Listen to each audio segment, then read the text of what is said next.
Good morning, सुप्रभात, जय हिंद मित्रों। आप सभी का आपके ई शिक्षा संवाद यूट्यूब चैनल और जूम क्लासेस में स्वागत है, जिसमें हम लोग टारगेट लेकर चल रहे हैं। एनटीए यूजीसी नेट का जो एग्जाम होने वाला है उस पर हम लोग का पूरा फोकस है। अब गिने चुने काफी कम समय आपके पास रह गया है। आप लोग अपनी तैयारी को और बेहतर दिन ब दिन बनाते चलिए। ठीक है, चलिए अब हम लोग डिस्कस करने जा रहे हैं। ठीक, अब हम लोग डिस्कस करेंगे यूनिट 6, जो कि पेपर फर्स्ट बहुत इंपॉर्टेंट भी रोल करता है। यूनिट 6 में हम लोग क्या डिस्कस करने वाले हैं? यूनिट 6 में जो आपका इनफॉर्मल था आपका,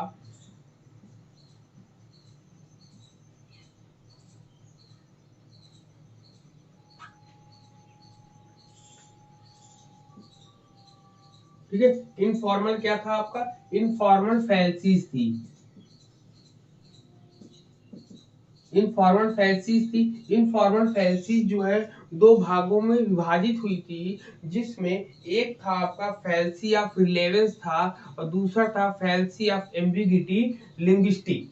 ठीक है, फैंसी ऑफ लिंग्विस्टिक, ठीक है, जिसको बोलते हैं दूसरा जो था नंबर 2 पे, जिसको बोलते हैं संदिग्ध। ये है आपकी इसमें, ठीक, तो इसमें संदिग्धार्थ भाषागत या संदिग्धार्थ या भाषागत दोष जो होता है, फैंसी ऑफ एम्बिग्यूटी एंड और लिंग्विस्टिक होता है, इसको हम लोग पढ़ेंगे। इसको मुख्य रूप से फैंसीज के बारे में हम लोग डिस्कस कर रहे हैं। संदिग्ध का मतलब आप जानते ही हैं। संदिग्ध का मतलब क्या होता है, कैसे में संदिग्ध का मतलब होता है, आप जैसे साधारण बोलचाल की भाषा में हम लोग प्रयोग करते हैं, वह व्यक्ति संदिग्ध दिखाई दे रहा है, मतलब उसमें कुछ ना कुछ संकेत दिखाई दे रहा है, सिम्टम्स दिखाई दे रहे हैं उसके में किसी प्रकार की कमी की।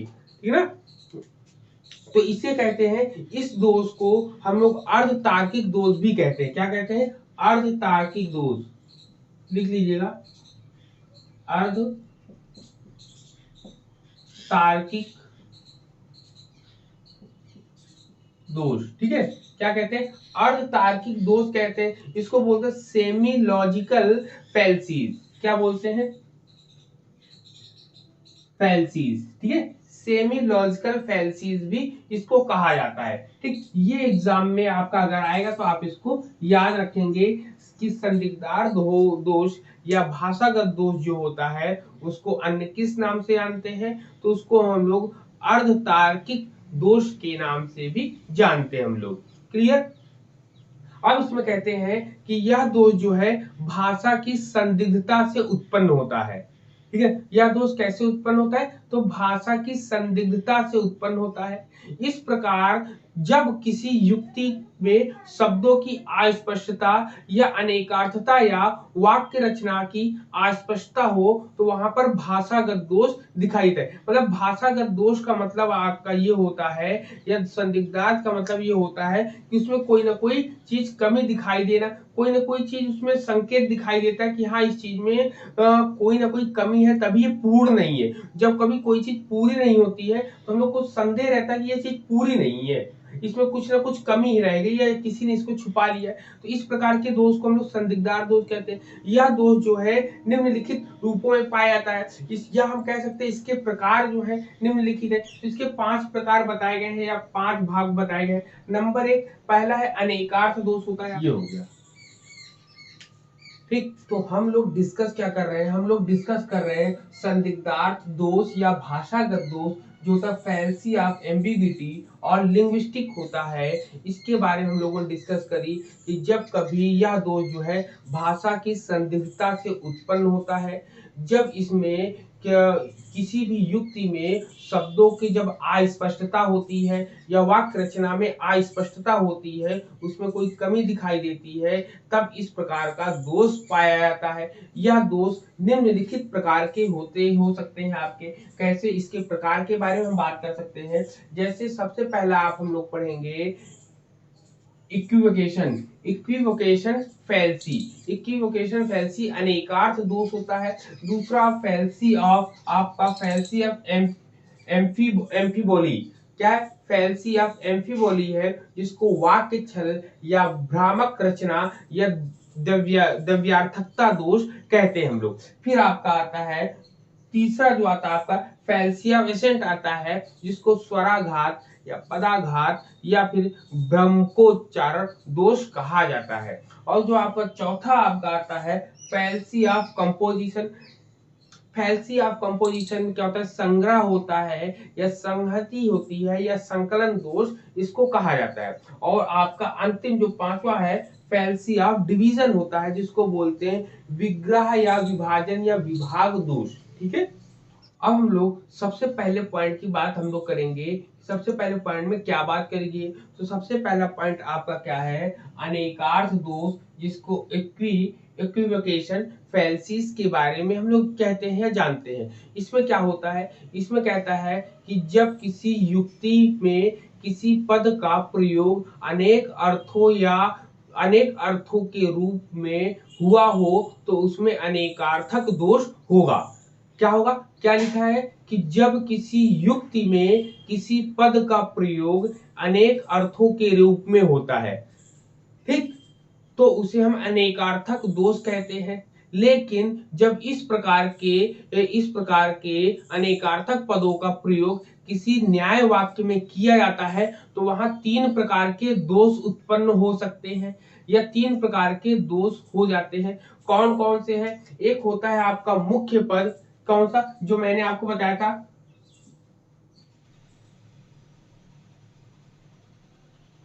प्राइमरी, सेकेंडरी और मिडिल, तीन प्रकार के दोष पाए जाते हैं। कौन कौन से, मुख्य पद होता है, अमुख्य पद होता है और मध्यम पद होता है आपका। क्लियर, तीन प्रकार के दोष होते हैं। अब इसमें कहता है कि जब कभी भी किसी भी सिलोजिज्म में इन्हीं तीन पदों में से किसी एक पद का प्रयोग अनेक अर्थों में हो सकता है तो हम कह सकते हैं, जिस न्याय वाक्य में लिख लेंगे कि हम कह सकते हैं कि जिस न्याय वाक्य में जिस पद का प्रयोग लिखेंगे, जिस सिलोजिज्म में जिस पद का प्रयोग दो अर्थों में हुआ होगा, उसी पद का उसमें दोष होगा। ठीक है, जैसे आप एग्जाम्पल के रूप में हम कह सकते हैं, कैसे, जैसे लिखेंगे द्विज लिखेंगे, द्विज जनेऊधारी है।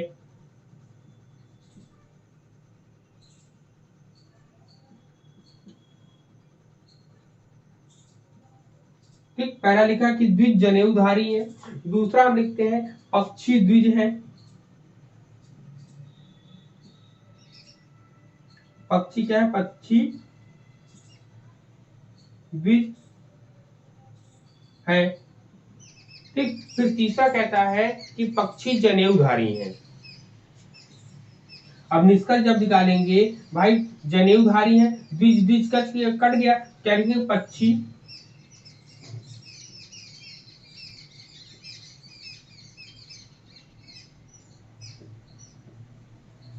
जनेऊधारी है यहां पर। ठीक है ना, ठीक, तो यहाँ पर अब समझना है, अब यहाँ पर मध्यम पद क्या है, मतलब मीडियम, मध्यम पद का मतलब मिडिल क्या है, तो मिडिल आपका द्विज है। द्विज दोनों में कॉमन है, आपका देख रहे हैं मिडिल है, दोनों में आपको कॉमन है। तो यहाँ पे पहले आधार वाक्य में द्विज का मतलब होता है जिसने दिव्य जन्म, द्विज का अर्थ होता है दिव्य जन्मा, ठीक है, जिसका जन्म दोबारा हुआ हो, ठीक, जिसे हम लोग ब्राह्मण कहते हैं। इसका द्विज का संबंध जो है ब्राह्मण से होता है। तो पहले आधार वाक्य में द्विज जनेऊधारी अर्थात ब्राह्मण जनेऊधारी होते हैं, द्विज का अर्थ, जबकि दूसरे आधार वाक्य में द्विज का मतलब होता है दो बार जन्म लेने वाले। ठीक है, तो दो बार जन्म लेने वाले जो प्रयुक्त होते हैं, ये हो गया। ठीक है, तो ये हो गया आपका। तो इसमें कहता है कि इसलिए हम कह सकते हैं मध्यम पद का प्रयोग जो दिया गया है सिलोजिज्म में अनेक अर्थों में किया गया है, जिसके कारण इसमें अनेक अर्थ मध्यम पद का दोष होगा। मतलब यहाँ पर दोष किसका है, यहाँ पर द्वेष ये द्विज शब्द का ही है दोष। तो इसीलिए इस प्रकार के दोष को हम लोग क्या कहते हैं, वो अनेकार्थक दोष कहा जाता है। ठीक, बाकी हम लोगों ने डिस्कस कर चुके हैं कि मध्यम पद क्या होता है, अमुख पद क्या होता है, मुख्य पद क्या होता है, हम लोगों ने पढ़ लिया था। क्लियर? ठीक है, क्लियर है। चले नेक्स्ट वाले वाक्य छल दोष पर हम लोग चले। बताइए, द्विज का मतलब होता है अनेकार्थक का मतलब होता है जब एक शब्द के कई अर्थ हो जाते हैं, वही आपका द्विज कहलाता है। हम लोग ने धतूरा वाले नहीं था, कनक कनकते सौगनी मादकता अधिकार, या खात बौराए जग वा खात बौराए, नहीं जग या पात बौराए हुआ खात बौराए। तो वहां पर कनक का अर्थ दो अर्थों में लिया गया, एक सोने के रूप में लिया गया था, दूसरा धतूरे के अर्थ में लिया गया था, दोनों का अर्थ अलग हो जाता है। तो वही एक वर्ड के जब कई मीनिंग्स निकल आती हैं, तो वहां पर इस प्रकार के दोष को पाया या देखा जाता है, उसको बोलते हैं वाक्य छल दोष। तो अर्थ निकल जाएंगे, जैसे भागो मत लड़ो। ठीक, ये सेंटेंस लिखा है। इस वाक्य में छल वाक्य दोष पाया जाता है, वाक्य छल दोष पाया जाता है। क्यों? क्योंकि इसमें दो अर्थ निकलते हैं। दो अर्थ कैसे निकलेंगे? देखिए, जैसे पहले में निकलेगा, पहला अगर अर्थ निकालेंगे, जैसे भागो मत लड़ो। ठीक है, तो इसमें कह रहा है कि सबसे पहले भागो, ठीक है, भागो मत लड़ो पहला हो गया, भागो मत लड़ो, ये तो पहला हो गया कि मतलब भाग जाओ, यहां से लड़ने की जरूरत नहीं है। और दूसरे में अर्थ में क्या कह रहा है कि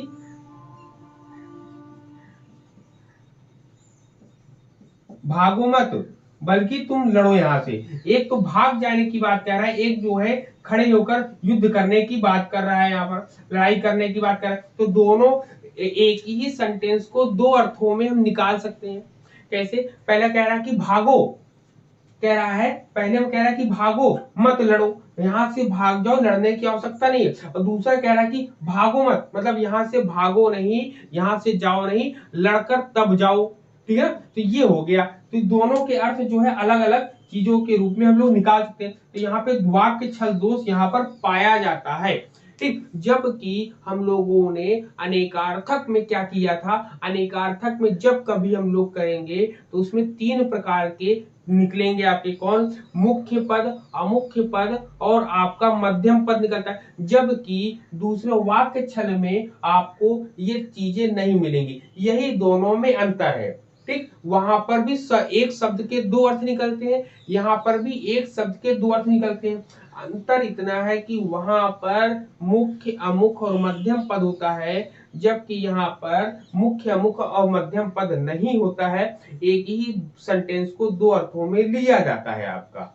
ठीक है, अगर आप कहो कि एक एग्जाम्पल और ले लिया जाए, तो एक एग्जाम्पल हम लोग और ले लेते हैं। एक एग्जाम्पल जब और लेंगे तो शायद में भी और भी चीजें क्लियर हो सकती हैं। चलो, इसी प्रकार एक एग्जाम्पल हम लोग लेते हैं। जैसे कह सकते हैं कि एक एग्जाम्पल हमने लिया, यहाँ पर मैथ वाला ले लेते हैं। जैसे आपको लिख दिया गया कि इसमें कोई यह पूछे कि 4 और 5 का दुगना क्या होगा। ठीक है, मतलब लिखा होगा, जैसे उदाहरण में 4 और 5 का दुगना क्या होगा। ठीक है, 4 और 5 का दुगना क्या होगा, यहां पर ये बताना होगा। ठीक है, अब क्या है इसमें, अब इसमें कैसे आप बता सकते हो? ठीक, तो अब यहाँ पर दो पॉइंट आप बना सकते हो। पहले पॉइंट में आप क्या लिख सकते हो? पहले पॉइंट उसके 4 ब्रैकेट में 4 और 5, और का मतलब प्लस होता है 5 गुणते 2, तो ये कितना हो जाएगा आपका? बताइए, 4 5 9, 9 दूनी 18, आपका 18 ये हो जाएगा। लेकिन दूसरा जो पॉइंट बनेगा, दूसरे पॉइंट में क्या बनेगा? दूसरे पॉइंट में कहते हैं 4 और 5 का दुगना। ठीक है, तो दूसरे पॉइंट में कैसे? 4 + 5 × 2, ठीक है, जब इस प्रकार से आप लगाओगे तब क्या हो जाएगा आपका, सबसे पहले आप 4 ऐसे ही लिख दोगे और यहाँ पर 4 की जगह 4 लिख दोगे, इन दोनों का पहले हो जाएगा आपका, तो यहाँ पर आपका 10 हो जाएगा। फिर आप जब इसको सॉल्व करोगे तो ये 14 हो जाएगा। तो ये हम बॉडमास के नियम से हम लोग सॉल्व कर रहे हैं। जब कभी ऐसे सवाल होते हैं तो भाग गुणा जोड़ घटाना तब होता है, ठीक है, तो भाग गुणा जोड़ घटाना होता है। लेकिन बॉडमास में क्या होता है कि ब्रैकेट के अंदर जो चीज पहले होती है उसको करते हैं तब जाके उसको करते हैं। तो ये पहले देखिए 18 आया, जबकि वही सवाल को हमने दूसरे तरीके से किया तो ये आपका ऐसे आया। तो यहाँ पर क्या है, वाक्य छल दोष पाया जाता है यहाँ पर, ठीक। तो प्रश्न तो हमारा एक ही है लेकिन उसको दो अर्थों में निकाला गया, ठीक। क्लियर है पॉइंट, बताइए।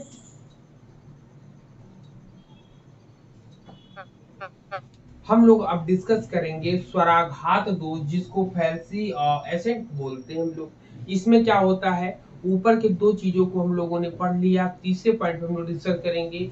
यह एक ऐसा वाक्य जिसके किसी शब्द पर अनुचित ढंग से बल दिया जाए। मतलब आप लोग लिख लेंगे, एक ऐसा वाक्य लिखेंगे, निकले, ठीक। तो ये इस प्रकार के दोष को हम लोग क्या कहते हैं, स्वराघात दोष कहते हैं, फैल्सी ऑफ एसेंट कहते हैं हम लोग, ठीक है। कैसा कि ऐसा वाक्य, ऐसा मतलब करेंगे एक ऐसा वाक्य जिसके किसी शब्द पर अनुचित ढंग से बल दिया जाए और उसके भिन्न भिन्न अर्थ निकले, तो इस प्रकार के दोष को हम लोग स्वराघात दोष कहते हैं। जैसे इसका एग्जाम्पल हम वो लोग देंगे, एग्जाम्पल लिखेंगे, क्या आपने शराब पीना छोड़ दिया।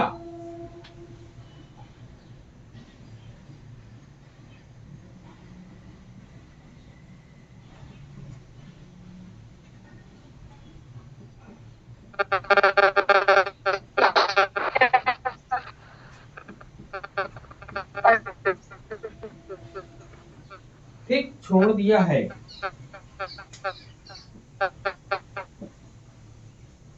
ये छोड़ दिया है, ये शब्द बोला।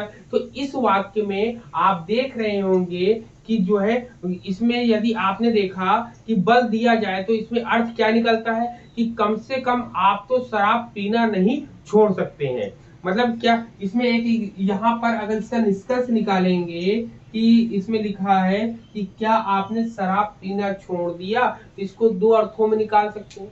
दो अर्थों इन द सेंस कि स्वराघात अर्थ इसमें है, इसमें क्या कम से कम आप तो शराब पीना नहीं छोड़ सकते हैं। यदि शराब पर बल दिया जाए तो इसमें अर्थ निकलता है कि आप कोई अन्य पेय पदार्थ ले रहे होंगे, ठीक है, कि आपने अगर शराब छोड़ दी तो उसकी जगह कोई ना कोई दूसरी चीज जरूर ले रहे होंगे। तो यहाँ पर तो स्वराघात हो गई, बोलने के लैंग्वेज में थोड़ा सा डिफरेंसेस हो गया, ठीक।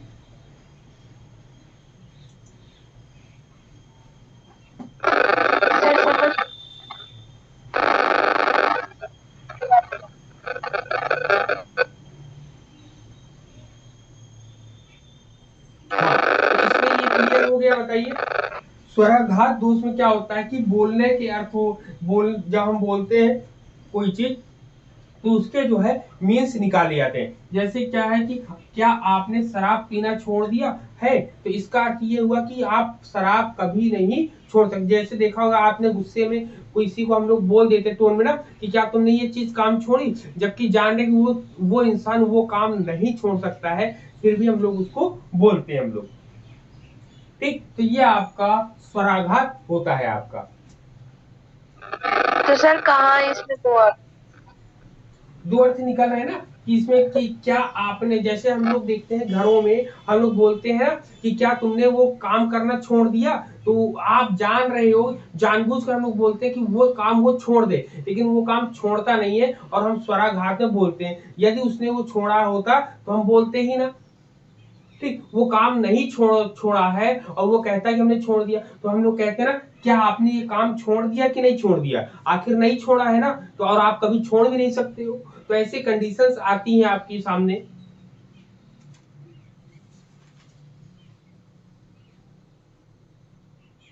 ठीक,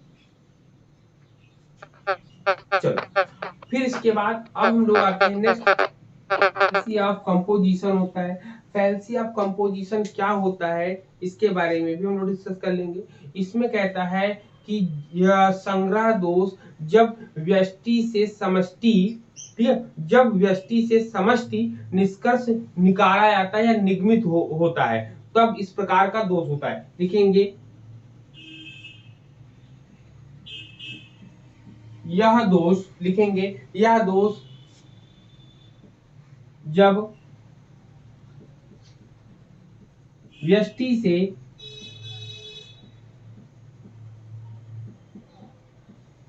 समष्टि की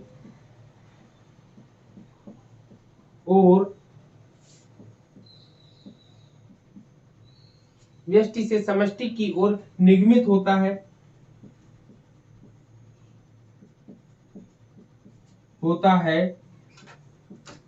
तब यह दोष पाया जाता है। ठीक है, तब यह दोष पाया जाता है। इसमें कहते हैं कि इसमें यह मान लिया जाता है कि जो व्यष्टि के लिए सत्य है वही समष्टि के लिए भी सत्य होगा, जिसके कारण संग्रह दोष उत्पन्न हो जाता है। क्योंकि अलग अलग सत्य है वह सामूहिक रूप से भी सत्य होगा ऐसा कदापि संभव नहीं। यदि कोई एक व्यक्ति अलग रूप से अगर सही है तो दूसरा व्यक्ति भी सही हो ऐसा नहीं कह सकते। जैसे एग्जाम्पल हम लेंगे, एग्जाम्पल के थ्रू आपको समझ में आएगी चीजें। एग्जाम्पल, पहले एग्जाम्पल में लेंगे कि प्रत्येक व्यक्ति अपना सुख चाहता है। लिखेंगे प्रत्येक व्यक्ति अपना सुख चाहता है। ठीक, प्रत्येक व्यक्ति क्या करना, अपना सुख चाहता है। तो इसीलिए कह सकते हैं कि सभी व्यक्ति सबका सुख चाहते हैं। इसी लिख देंगे सभी व्यक्ति सबका सुख चाहता है। यहाँ पर ये हो गया पहले में। तो ये आप देख रहे हैं कि इसमें ये एक एग्जांपल तो ये हो गया। दूसरा एग्जांपल अगर हम लेंगे, दूसरे में क्या कहता है, दूसरे में कहता है कि 2 और 3 दो संख्याएं हैं। लिखेंगे 2 और 3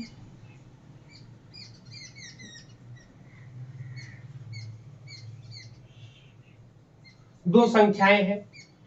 ठीक, और दूसरे में कह रहा है, दूसरे लाइन में कह रहा है कि 2 और 3 5 होता है। क्या है, 2 और 3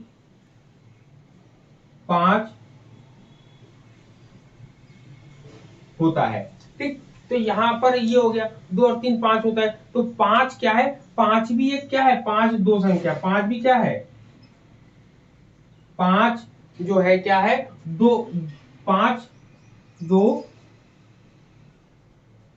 संख्या है। ठीक, ऐसे एग्जांपल। तो अब हम समझते हैं कि इन एग्जांपल्स में क्या कहा गया। पहले एग्जांपल को हम देखेंगे। पहले एग्जांपल में उदाहरण में कह रहा है कि इसमें कह रहा है कि यह पूर्णतः सत्य है कि प्रत्येक व्यक्ति अपना सुख चाहता है, परंतु यह व्यष्टि का रूप सत्य है। किंतु लेकिन इसमें जो निगमन निकला है, जो इसका निष्कर्ष निकला है क्या, कि सभी व्यक्ति सबका सुख चाहते हैं। तो क्या ये सभी व्यक्ति सबका सुख चाहते हैं क्या, ऐसा संभव ही नहीं हो सकता। तो इसलिए पहले उदाहरण में संग्रह दोष हम लोग देखते हैं, फैलेसी ऑफ कंपोजिशन का दोष देखते हैं। इसी प्रकार दूसरे वाले एग्जांपल में जब हम देखेंगे तो दूसरे वाले एग्जांपल में क्या होता है आपका, 2 और 3 दो संख्याएं हैं। ठीक, तो इसमें कह रहा है कि 2 और 3 दो संख्याएं, लेकिन यह निष्कर्ष निकाला गया कि 5 को दो संख्या माना गलत, कि 5 जो है दो संख्याएं हैं। जो निष्कर्ष निकाला गया है वो गलत निकाला गया है। तो इसमें भी क्या है, संग्रह दोष पाया जाता है, क्योंकि गणित के अर्थ में 5 और 2 और 3 5 होता है, ये आपको पता है।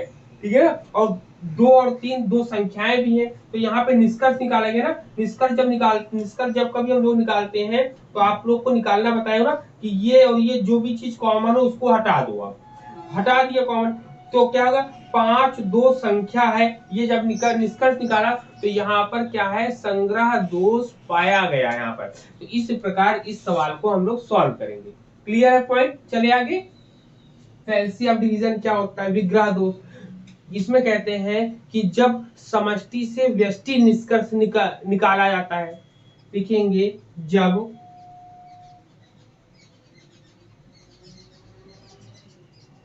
समष्टि से होता है, ठीक है, तब यह दोष होता है। मतलब कि इस प्रकार के दोष में यह मान लिया जाता है कि जो बात किसी के लिए सत्य है, वही बात जो है समूह में से प्रत्येक के लिए भी सत्य होगी। तो इस प्रकार के दोष को विग्रह दोष कहते हैं, फैल्सी ऑफ डिवीजन। इस प्रकार इस कार्य जो विग्रह दोष उत्पन्न हो जाता है, क्यों, क्योंकि यह चीज संभव नहीं है कि जो समष्टि के लिए जो बात सत्य है वह बात व्यष्टि के लिए भी सत्य हो। एग्जाम्पल के रूप में जैसे हम कह सकते हैं, एग्जाम्पल के रूप में क्या ले सकते हैं कि 15 एक संख्या है। एक एग्जाम्पल लेते हैं, 15 एक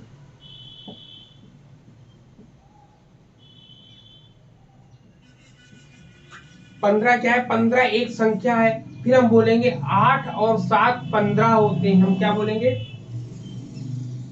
8 और 7 15 होते हैं। ठीक, 8 और 7 15 होते हैं। फिर हम बोलेंगे 8 और 7 एक संख्या है। क्या बोलेंगे, 8 और 7 एक, ठीक है, 8 और 7 एक संख्या है। ठीक, अब यहां पर आपने जो निष्कर्ष निकाला, 15 एक संख्या है, ठीक है, 15 एक संख्या, 15 देखो दोनों में कॉमन है, इसलिए इसको हमने हटा दिया। तब आपका निष्कर्ष क्या निकला, 8 और 7 क्या है, एक संख्या है। ठीक, एक संख्या, ये निष्कर्ष निकाला गया। तो वही ये कह रहा है कि ये आपका समष्टि है और ये आपका व्यष्टि है। ठीक, व्यष्टि और समष्टि से जो निष्कर्ष निकलता है उसको हम लोग क्या बोलते हैं, हम लोग विग्रह। तो जो निष्कर्ष निकला वो एक प्रकार का विग्रह दोष है। यह एक दूसरा एग्जांपल देख लेंगे, फिर दोनों को हम बताएंगे। दूसरे एग्जांपल में नंबर 2 पर आप देख लोगे, जैसे आप लिखो, प्रेमचंद्र की सभी रचनाएं एक दिन में नहीं पढ़ी जा सकती। लिखेंगे, प्रेमचंद, लिखेंगे प्रेमचंद की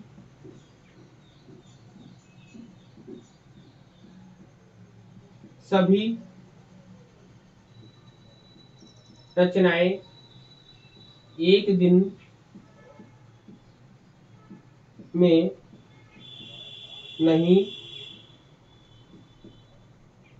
में नहीं पढ़ी जा सकती।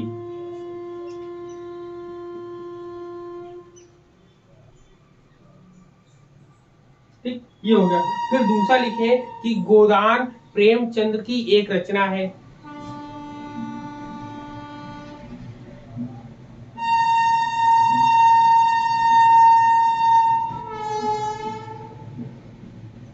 गोदान प्रेमचंद की एक रचना है।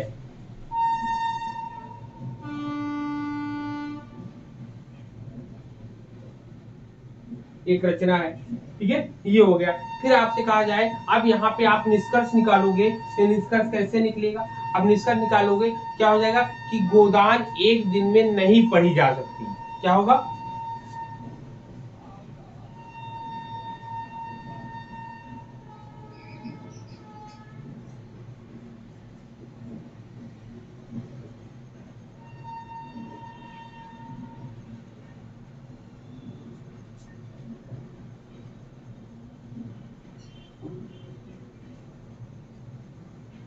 ठीक, यहाँ पर जैसे प्रेमचंद प्रेमचंद दोनों में कॉमन है, आपने हटा दिया। प्रेमचंद की सभी रचनाएं एक दिन में नहीं पढ़ी जा सकती। तो उसी प्रकार कह रहे हैं गोदान प्रेमचंद की एक रचना है। तो जब हम निष्कर्ष निकालेंगे, निष्कर्ष निकले गोदान एक दिन में नहीं पढ़ी जा सकती है।